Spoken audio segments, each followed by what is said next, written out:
मैं प्रवीण अलावत हूँ। इस वक्त हम बहादुरगढ़ में हैं और महाराज जी मेरे साथ में हैं। अभी अभी 605 किलोमीटर की जो सर्प की तरह आदमी घूमता है उसी तरह अलग अलग धामों की 605 किलोमीटर की 705 किलोमीटर की यात्रा करके महाराज जी आए हुए हैं और अन्य भी तमाम यहाँ पर सम्मानित साधु संत यहाँ पर मौजूद हैं। आज हनुमान जयंती है तो बहादुरगढ़ के इस धाम में एक बड़ा अद्भुत नज़ारा है और धर्म का प्रचार है, लगातार है, वो हो रहा है। तो मैं गुरुजी से सारी चीज़ें जानता हूँ। गुरुजी 705 किलोमीटर की जो ये कठिन परिक्रमा, सर्प परिक्रमा जिसे कहते हैं, आप करके आए हो। आज हनुमान जयंती है तो लोग तो वैसे भागदौड़ भरी ज़िंदगी में रहते हैं, आप ही साधु संत हैं, एक अलग रास्ता जो दुनिया को दिखाने की कोशिश करते हैं। तो ये इतनी कठिन परिक्रमा का मकसद आखिरकार क्या आप साधु संतों का रहता है? संत का कर्म होता है हठ योग करना, अपने भगवान का भजन करना।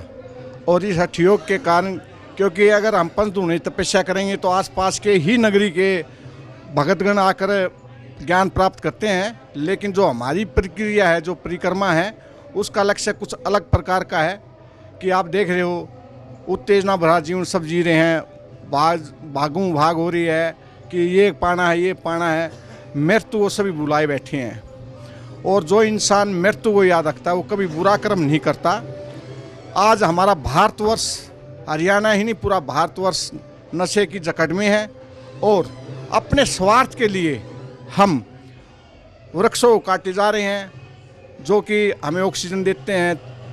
आज हम एसी का जीवन जी रहे हैं। एसी के जीवन में कितनी बीमारियां हैं और वृक्षों के नीचे आराम करने से कितनी बीमारियों से हम वंचित रहेंगे और हमारा जो काया है, जो शरीर है, जो जीवन है, वो सुखमय रहेगा। सबसे बड़ी बात है, आज हम बच्चों को ये मतलब आम आदमी से मिलना होता है और आम आदमी से मिलने का लक्ष्य यही है कि उनकी बुद्धि को जानना और अपना ज्ञान, जो गुरु महाराज के आशीर्वाद से मुझे जो ज्ञान है वो उन तक पहुंचाना। उसमें सबसे बड़ा लक्ष्य क्या रहता है कि नौजवान बच्चों को सही राह और सही डगर, नशा मुक्त रहने से और बगैर मोबाइल के जीवन बताने का ये मेरा लक्ष्य रहा है। आगे और गुरु महाराज का जैसा आशीर्वाद रहेगा वैसा ज्ञान जैसा भी होगा समाज के अंदर वितरण करते रहेंगे, बांटते रहेंगे। महाराज जी 705 किलोमीटर की ये यात्रा तो मेरे जैसा तो एक साधारण इंसान कभी सोच भी नहीं सकता कि ऐसे हो सकता है। तो ये कब से आपने शुरू की थी? और ये कुछ परमात्मा की शक्ति होती है जो आप कह रहे हैं, हठ योग होता है या दृढ़ निश्चय होता है, एक साधारण इंसान तो सोच भी नहीं सकता। तो आप अपनी इस पूरी यात्रा के बारे में बताइए कि कहाँ से आपने शुरुआत की, किन किन धामों पे आप गए? ये 12 फरवरी 2024 से शुरू की थी और सबसे पहले मैंने मेहंदीपुर बालाजी से, क्योंकि मेरे अशिष्ट देव, मेरे जीवन काल के जो सबसे बड़े देव है श्री बालाजी महाराज हनुमान जी है। उसके बाद में मैंने खाटू श्याम हारे के सारे 3 धारी के चरणों में नतमस्तक हुआ। उसके बाद में शांति मोचन सालासर हनुमान जी के चरणों में मत्था रखकर वापस अपने पंचमुखी बालाजी मंदिर आए।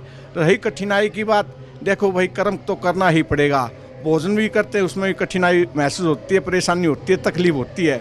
और ये तो वो भोजन है जो जीवन के मरने के उपरांत काम आएगा। और सबसे बड़ी बात ये बताता हूँ कि यहाँ पर जो भी है संत समाज बैठा है, सभी संतों को सोनू महाराज के तरफ से दंडवत कोटि कोटि प्रणाम, आदेश, नमो नारायण, जय जय श्री राम, जय श्री श्याम, जय माता दी। सिर्फ संत समाज से कहूँगा कि जहाँ पे भी जाए अपने नौजवान बच्चों को, हमारे देश का भविष्य है नौजवान बच्चा, कि वो नशे से मुक्त रहे और अपने माता पिता की सेवा करे और माता पिता के दादा दादियों के पास में या संत, अच्छे संतों के बीच में अपने बच्चे को जरूर बिठाए। क्योंकि अच्छे संत, ये नहीं संत सभी अच्छे होते हैं, उनके पास में बिठाए और हमारे जो पुराने संस्कार है जिन्हें हम लुप्त करते जा रहे हैं उनको वापस से अपने भारतवर्ष के अंदर लाना चाहिए। क्योंकि मैंने देखा है, क्योंकि अभी मैं परिक्रमा में थे, हमारे तूफान नाथ जी महाराज जी जो नाथ संप्रदाय से हैं, ये साथ में थे हमारे, कि अंग्रेज़ों ने इतना मतलब बात करने की कोशिश की, लेकिन हमें तो इंग्लिश नहीं आती। कह सकता हूँ कि करीब करीब 20 से 25 हज़ार हमारी जो परिक्रमा थी उसकी वीडियो वायरल हुई विदेश के अंदर, और भारतवर्ष के अंदर करीब करीब 20 से 25 लाख के करीब मोबाइलों में लोगों ने शूट किया है। और शायद उनको देखकर हमें दुनिया देखने के लिए रास्ते में आती भी थी। विदेशी हमारा कल्चर अपना रहे हैं और हम विदेशियों का कल्चर अपना रहे हैं। इस चीज़ का एक बहिष्कार है, क्योंकि हमारे जो संस्कार है, हमारे पूर्वजों के जो संस्कार है, भारत मातृभूमि के जो संस्कार है, वो सारे विदेशों में नहीं है। अगर विदेशों में ऐसे संस्कार होते तो भारत के जो संस्कार है उन्हें वापस नहीं पाना चाहते वो। और मैं तो माननीय प्रधानमंत्री जी से प्रार्थना करूंगा और संत समाज से और जितने भी हमारे देश के राजा हैं उनसे यही प्रार्थना करूंगा कि वापस से कर्म करेंगे। और आप भी नेताओं से, अपने माननीय प्रधानमंत्री जी से बारंबार यही अरदास है कि वापस से भारतवर्ष विश्व गुरु बने।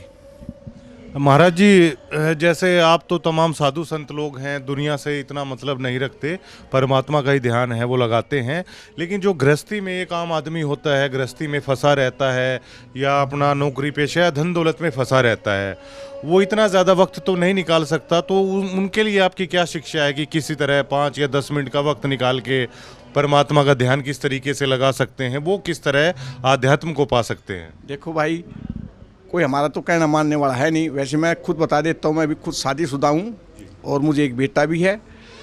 लेकिन भौतिक समाज के लिए एक ही बात है कि मैं ये चाहता हूँ कि अगर कोई भी इंसान भजन करना चाहता है, जो आप दौलत कमाते हो, जो हम भी हैं उनमें, जो हम पैसा जी हम दौलत बताते हैं, वो खर्च हो जाएगी, लेकिन हरि भजन कभी ख़त्म नहीं होगा।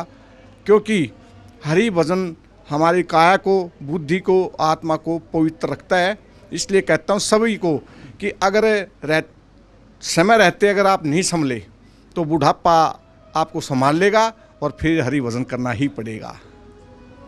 कई लोग जैसे गौ सेवा करते हैं, कई लोगों को मैंने देखा है मानव सेवा करते हैं, प्याऊ लगाते हैं या भंडारा करते हैं, तो वो भी उसी की सेवा में माना जाएगा, भगवान की सेवा की तरह ही? बिल्कुल माना जाएगा। लेकिन भाई कोई हमारी बात से नाराज़ हो तो उससे पहले हम क्षमा मांग लेते हैं। पहले आपके चैनल के माध्यम से गौ सेवा, संत सेवा या किसी निर्धन कन्या की शादी करना, ये एक स्वार्थ रूपी सेवा है, बिल्कुल स्वार्थ रूपी सेवा। उसका फल मिलेगा या नहीं मिलेगा वो नहीं जानता, लेकिन मिलेगा ये भी सत्यवाणी है। लेकिन पक्षियों की सेवा, आज हमारे आपने देखा हुआ कि देसी चिड़िया होती थी, हरियाणा के अंदर बहुत ज़्यादा होती थी ना, मोर बहुत ज़्यादा होते थे। सुबह ब्रह्म मुहूर्त में मोर बोलता, कहते थे कि ब्रह्म मुहूर्त हो गया भाई, उठो जागो और अपने खेत को जाई। लेकिन आज वही चीज़ हमारे जीवन से लुप्त हो गई। हमें आपको मोर देखे कितना समय हो गया, आप देख लो, आपके बच्चे को मोर शब्द है ना पीकॉक के रूप में मिलेगा, और वो भी किताब के अंदर ही या यूट्यूब के अंदर ही मिलेगा। अगर उसको आप अपने बच्चे को हकीकत में मोर दिखाना चाहोगे तो आपको पक्षी घर, चिड़ियाघर जिसे हम बोलते हैं, वहाँ जाना पड़ेगा। तो सबसे एक हाथ जोड़ की विनती और प्रार्थना है कि गाय की रोटी तो हम सनातनी है और सनातन धर्म में गाय की रोटी सबसे अनिवार्य बताई गई है। फिर बड़े बुजुर्गों को भोजन कराना, कुत्ते की रोटी बताई गई है। लेकिन साथ में हमारे पक्षियों के लिए जो आज हम फसल काटते हैं, लोहे की मशीन से काटते हैं और फिर उसको जला भी देते हैं, पक्षी भी मरते हैं, उसमें कीड़े मकोड़े मरते हैं, जीव हत्या हम कर रहे हैं। लेकिन हम उन चीज़ों से अवगत नहीं है, स्वार्थरूपी जीवन जीना पसंद कर रहे हैं हम इस समय।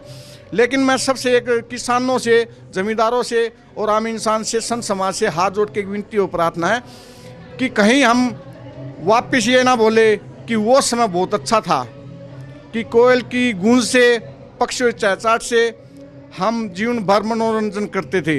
लेकिन आज मनोरंजन हम यूट्यूब के माध्यम से कर रहे हैं, मोबाइल के माध्यम से कर रहे हैं। सबसे एक हाथ जोड़ की विनती और प्रार्थना है, एसी को छोड़िए, कोठी बंगले गाड़ी घोड़ों को छोड़िए, कुछ समय वर्ष में से एक सप्ताह भ्रमण के लिए निकलिए और वहाँ पक्षियों की चहचहाट देखिए। तीर्थों पर जाकर आप सालासर में कभी गए हो तो देखना कि जब वहाँ आरती होती है, कम से कम 1.25 लाख चिड़िया इकट्ठी होती है। बड़ा मन, इतनी आत्मा पवित्र होती है कि शायद कभी हम भी पक्षी बने रहे, ऐसी चहचहाट से सबको लुभावना बनाए। तो सबसे एक हाथ जोड़ के प्रार्थना है, सबसे बड़ी परिक्रमा यही थी मेरी कि सब अच्छे हैं, सब अपना कर्म बहुत अच्छे करे हैं, लेकिन हमें पक्षियों के बारे और वृक्षों के बारे में भी सोचना चाहिए।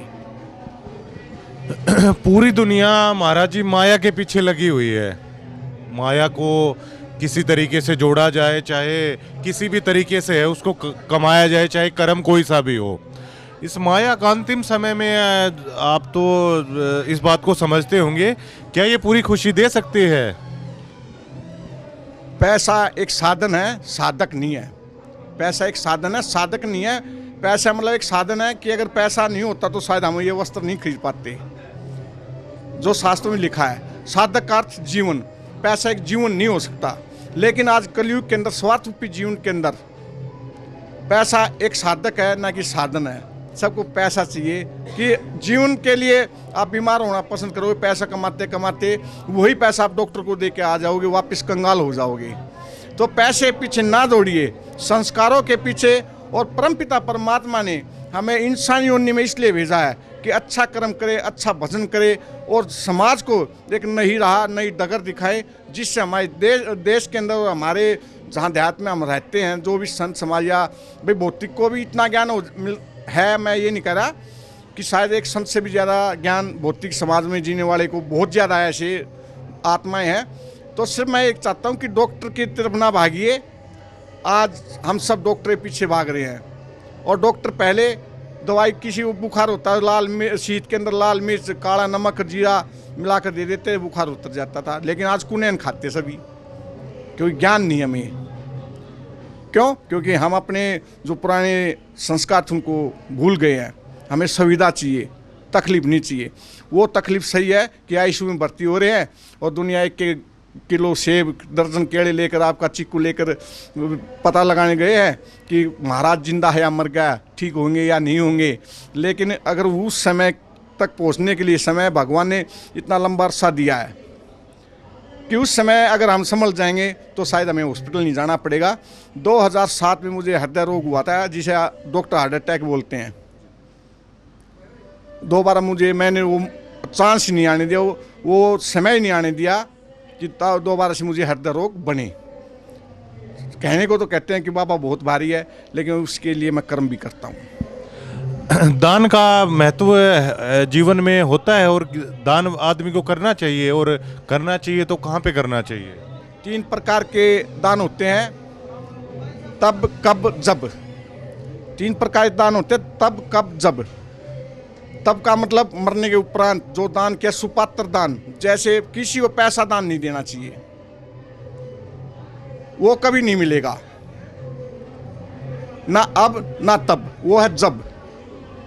तब आपने किसी भिक्षु को या भूखे को, कोई संत ही नहीं, आम आदमी भी रास्ते में भोजन करना भूल गया और आपने उसको भोजन करा दिया, वो हर हाल में आपको मिलेगा। जब, तब, कब, जब आप कभी किसी मुसीबत में होंगे तब आपको वो भोजन मिलेगा। अब कि अब आप जैसा भजन कर रहे हो, ये भंडारा देखो, मैं शुक्रवार को पहुंचा था 19 तारीख को, आज 23 तारीख, 4 दिन के अंदर भंडारा भी हो गया। ये अब हुआ क्योंकि गुरु महाराज के आशीर्वाद से, बाबा की मेहर से उन्होंने इतना आशीर्वाद दिया कि जा बच्चा, भंडारा भी बहुत अच्छे से होगा। इतना तप करने से भंडारा होने लग रहा है। और बताइए आप। और तूफाननाथ जी महाराज जी जो बिल्कुल मेरे संग डोले और मेरा बड़ा हौसला अफजाई किया, इनको बारंबार मेरी तरफ से प्रणाम, क्योंकि मुझे चोट लगने के बाद भी इन्होंने ही मुझे हौसला दिया। कुछ संदेश गुरुजी। तो अभी मेरी महाराज जी से बात हो रही थी, और हम तो देखिए अक्सर भागदौड़ भरे ही पत्रकारिता का भी हमारा भी जीवन ऐसा ही रहता है राजनीतिक लोगों के बीच में। लेकिन आज इतनी सी छोटी सी बातचीत में भी मुझे खुद अंदर से एक शांति का अनुभव हो रहा है। वो शायद इसी एहसास को कहा जाता है, साधु संतों की संगति में आपको सुकून, शांति मिलती है।